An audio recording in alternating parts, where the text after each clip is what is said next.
Hi everyone, నేను doctor Rajesh Boddula, paediatrician, Srirama పిల్లల hospital, Mancherial. ఈరోజు మనం బేబీస్ విషయంలో పేరెంట్స్ కానీ గ్రాండ్ పేరెంట్స్ కానీ చేసే 8 కామన్ మిస్టేక్స్ గురించి డిస్కస్ చేసుకున్నామండి. నెంబర్ 1, ఈ బొడ్డు అనేది రాలిపోక ముందే స్నానం చేయించడం వల్ల ఇది తడైపోయి ఇన్ఫెక్షన్ వచ్చే అవకాశం ఉంటుందండి. సో బొడ్డు పూర్తిగా రాలిపోయిన తర్వాతనే ఫస్ట్ బాత్ అనేది చేయించాలి. నెంబర్ 2, స్నానం చేసేటప్పుడు సున్నిపిండితో కానీ శనగపిండితో కానీ మసాజ్ చేయడం వల్ల స్కిన్ డ్రై అయిపోయి ర్యాషెస్ వచ్చే అవకాశం ఉంటుందండి. So skin friendly soaps pH 5.5 అనేవి మాత్రమే వాడాలి.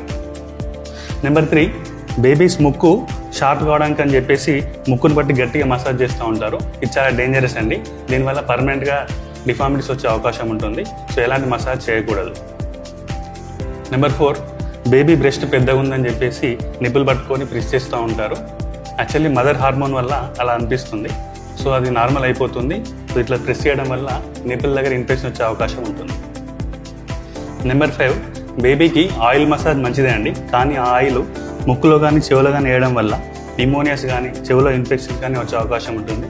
సో ఎట్టి పరిస్థితుల్లోనూ బేబీస్కి ముక్కులో కానీ చెవులో కానీ ఆయిల్ వేయొద్దు.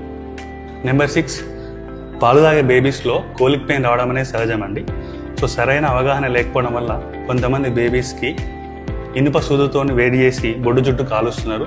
ఇది చాలా డేంజరస్ ప్రాక్టీస్. సో దయచేసి అలాంటివి చేయకండి.